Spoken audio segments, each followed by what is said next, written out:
Hey everybody, what's up? I'm back with another video and I'm in the garden or something. I don't know. Anyway, today I thought it would be fun to take a look at 3 hardy annuals that are absolutely awesome for attracting pollinators early in the season. But this is what works for me and this is my experience, so I thought I would share it and maybe it'll help you too. Who knows?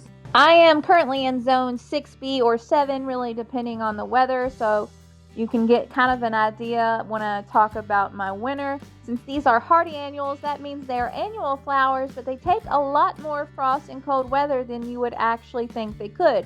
So every single flower in this video was planted in the fall around the end of September here in my zone. It grew into a little seedling and then it overwintered here and began to grow again in the spring when it bloomed. So with that in mind, I have a lot of nice flowers early in the season to attract the pollinators, which I love. The first one I really want to take a look at here are bachelor's buttons. Now these are a classic favorite, I think. This is one of the few flowers that I had even heard of before I started growing flowers. They're extremely easy to grow, and from what I can tell, they are very cold tolerant. They had no problem whatsoever surviving my winter here. They even got snowed on a few times. Temperatures went down to about 8 Fahrenheit. There wasn't any damage. They did great. So they are something you might want to try in your garden if you have a climate similar to mine, or warmer would probably be better. But remember, everybody is different and it really is a process of trial and error. That's all really gardening seems to be, is what works for me, what works for you, just trying to figure out what works. Now obviously you can plant all of these flowers in the spring as soon as your soil can be worked if you have a cold winter like I do.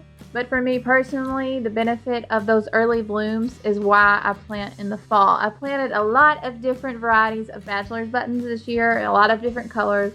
They all attracted the bees, but honestly, the blue ones seem to be the ones that they favored.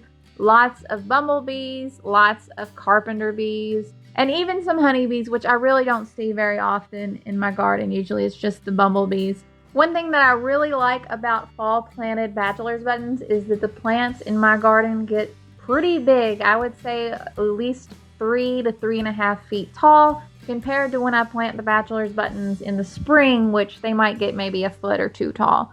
So the difference for me is a really good one. But the only issue really is that with my strong spring storms, a lot of the plants get blown over because they're so tall, so I have to support them. But moving on to the next flower I want to take a look at, this is larkspur. Some people might call it annual delphinium. There's a lot of different names for it. This one is toxic. Anytime you're putting something in the garden and introducing a new plant around your kids and your pets and everybody else, you want to make sure you do research and you take accountability and be responsible for what you're putting in your garden, because a lot of these flowers and ornamental plants are toxic, and the last thing you want to do is put somebody in danger. I just like to be cautious, I know, but it's good to know, wear your gloves and all that and wash your hands.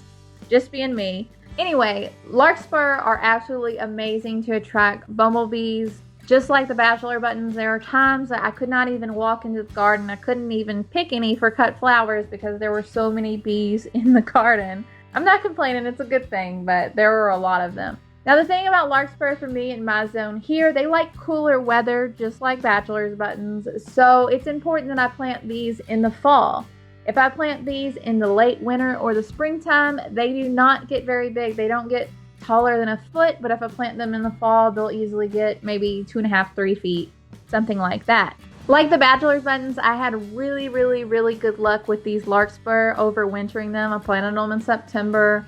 They overwintered in the snow and the cold and everything was fine and started to grow again. And they ended up blooming around the end of May, I think it was this year, which was a little bit early. So that's another one you may want to consider trying this year if you're looking for plants to attract pollinators early in the season. Last but not least, I wanted to talk about this annual scabiosa. You might know it as pincushion flower, I think is another name for it. Now I planted 2 types of scabiosa. One variety made it and one did not. The Olympia mix did not make it. I had only one plant make it through the winter, but the Paper Moon mix did really well, and I would say the vast majority of the plants made it through the winter without a problem, and they are currently in bloom now. And like the other plants, they are very tall, about 3 to 3.5 feet tall. For whatever reason, the bumblebees are seriously attracted to these blooms. Right now, I cannot even go in that part of the yard. They're even kind of being a little bit territorial, which I'm not even sure that's a thing, but they don't seem to like me go over there cutting them and use them for cut flowers. One of the main reasons that I like this paper moon variety is that the seed pods are really unique and cool looking, and I love putting them in flower arrangements and dried arrangements at the end of the season. So it's good that the bees get to use them too while I'm waiting for the seed pods, so everybody kind of gets a benefit there. Like I said, this was one of the more questionable ones for me personally. We had kind of a mild winter last year here. I'm going to go ahead and maybe just put them in the polytunnel for a little bit of protection, or maybe use some row covers or something like that to ensure that they make it. But like I said, everything is different depending on your garden and your climate, and if you live in the city, in the country. So I'm just giving you my experiences, and maybe they can help you out to decide whether or not this is worth trying in your garden. If you have tried these, go ahead and leave your results down in the comments, and we can help each other out and learn from experience. Hopefully this was helpful. These plants were definitely my favorite hardy annuals this year because there are bees everywhere. As always, links to all my social media stuff is down in the description. I hope it is sunny wherever you are. I hope you're having a really great day.